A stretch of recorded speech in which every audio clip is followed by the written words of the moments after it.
हे पोलिसांनी याच्यामध्ये भूमिका त्यांनी योग्यरित्या तपास केला पाहिजे, प्रमुख आरोपी अटक केले पाहिजेत. आणि त्यामुळं आमचं जे म्हणणं आहे की पोलीस जर डायव्हर्ट करतायत, तो आमचं पहिल्या दिवसापासून घटना घडल्यापासून आमचं ते प्रशासनाला सांगणं, संशयाला तिथं सांगतायत ना, जे त्याच्याबरोबर होते ते तिथं त्यांच्याशी बोललेले आहेत, इतर त्यांच्याकडे पुरावे आहेत, इतर लोक आहेत, पण ते रेकॉर्डच घ्यायला तयार नाहीत पोलीस. स्थानिक पोलीस या प्रकरणामध्ये तपास करत आहेत, तर बाहेरच्या अधिकाऱ्यांनी नाही, शासनाकडे आमची मागणी की योग्य तो तपास झाला पाहिजे. शेवटी शासनाने ठरवा कुठली एजन्सी द्यायची, कुठला अधिकारी द्यायचा.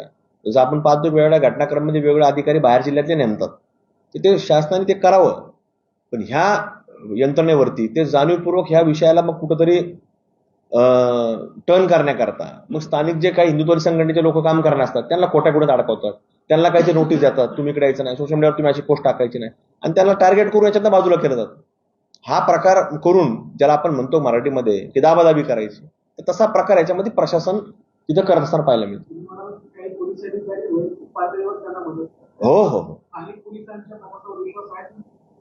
ह्या घटनेच्या बाबतीमध्ये अजिबात कुठेतरी पोलिसांचा आमचं म्हणजे याच्यामध्ये आमचा विश्वास राहिलेला नाही.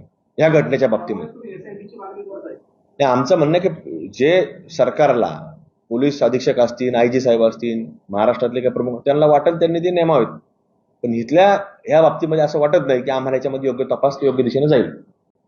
त्याही दिवशी त्या आंदोलनामध्ये एवढी दुःखद प्रसंग असताना त्याच्या मातोश्री असतील, त्यांची पत्नी असतील, त्यांचे इतर कुटुंबाचे सदस्य असतील, ते तिथं होते आणि त्यांच्या वेगळ्या मागण्या होत्या की शासनाने सरकारने कुठेतरी हा संपूर्ण खटला हा फास्ट ट्रॅकवरती चालवला पाहिजे, त्या आरोपींना अटक झाली पाहिजे, त्याच्यामध्ये प्रमुख जे आरोपी आहेत त्याचा अद्यापपर्यंत हा तपास लागला गेलेला नाही, त्यांचा शोध लागला गेलेला नाही, की पोलीस त्यांना फेवर करतात. अशा प्रकारची देखील एक परिस्थिती ती घटना घडल्यापासून आपल्याला पाहायला मिळते. आणि त्यामुळं आज कुठंतरी पत्रकार परिषद घेण्याचं एकच कारण आहे की कुठंतरी ह्या भावना सरकारपर्यंत पोहोचल्या पाहिजेत आणि कुठंतरी याच्यातनं या पीडित कुटुंबाला आपल्या पत्रकारांच्या माध्यमातून, न्यूज चॅनलच्या माध्यमातून कुठेतरी एक भावना सरकारपर्यंत गेल्यानंतर कुठेतरी त्या कुटुंबाला न्याय मिळाला पाहिजे. आणि म्हणून तिथं मागणी जी होती ती मागणी अशी होती की कुठेतरी फास्ट ट्रॅकचा खटला असेल, पोलिसांनी कुठेतरी याच्यामध्ये शासनाला प्रस्ताव पाठवला पाहिजे की याच्यामध्ये स्पेशल सरकारी वकील या घटनेवरती कुठेतरी कागदपत्र तयार होण्याच्या अगोदरपासून हा एक चांगला सरकारी वकील असला पाहिजे. आता आपण पाहतो की पोलीस घटना घडल्यापासून ही घटना ही कुठेतरी वेगळ्या दिशेला नेण्याचा प्रयत्न पोलीस घटना घडल्यापासून आजपर्यंत करतायत.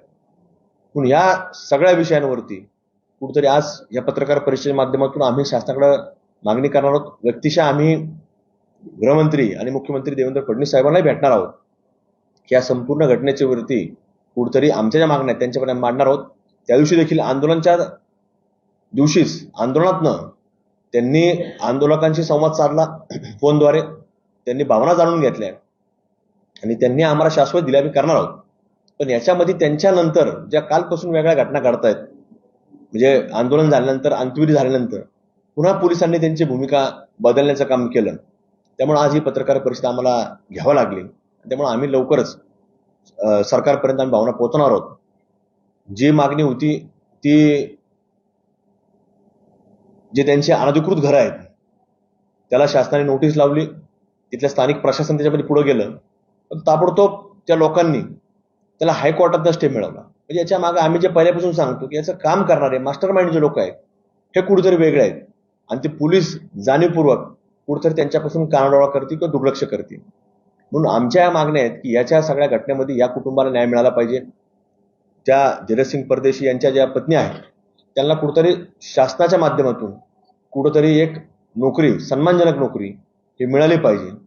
त्याच्या कुटुंबाचा कुठेतरी विचार झाला पाहिजे. आमच्या हिंदुत्ववादी संघटना त्याच्या पाठीमागे आहेत, त्यांना निश्चित रूपाने मोठी मदत देखील केली जाईल, पण तिला मदतीपेक्षा कुठेतरी सन्मानजनक एक कुठेतरी ही नोकरी देखील शासनाच्या माध्यमातून मिळाली पाहिजे. त्या जे आज आरोपी आहेत त्यांच्या घरावर जे नोटीस लावल्यात त्यांनी जो स्टे मिळवला आहे तर तो स्टे लवकर शासनाने स्वतः वकील देऊन तो स्टे हायकोर्टातनं उठवला पाहिजे.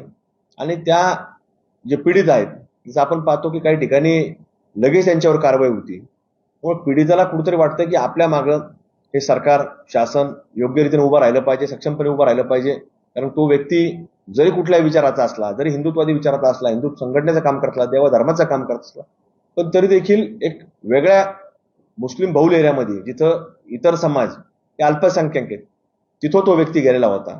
तर यांनी मनामध्ये कुठेही त्याच्या शंका नव्हती की आपल्याला काहीतरी ज्यावेळेस जबाबदारी आपल्यावर कामाची आहे तर ते काम आपण प्रामाणिकपणे केलं पाहिजे, आणि म्हणून तो व्यक्ती तिथपर्यंत गेलेला होता. आणि तो काम करत असताना कुठेतरी त्याला एका ठिकाणावरून दुसऱ्या ठिकाणावर कब्रस्तान जिथं कुठल्याही प्रकारचं म्हणजे सीसीटीव्ही फुटेज नव्हती, अशा ठिकाणी त्याला नेऊन आज कुठेतरी त्याच्यावरती म्हणजे बेदम मारहाण करून म्हणजे फक्त डोकं टार्गेट केलं आणि तो म्हणजे जगणारच नाही, अशा प्रकारचं जे काही प्लॅनिंग करून आजची घटना घडून आणलेली आहे. त्यामुळे या कुटुंबाला कुठेतरी आज न्याय मिळवण्याकरता आम्ही ही पत्रकार परिषदेच्या माध्यमातून शासनाच्या द्वारे आपल्यापर्यंत पोहोचवण्याचा विनंती आपल्याला करत आहोत.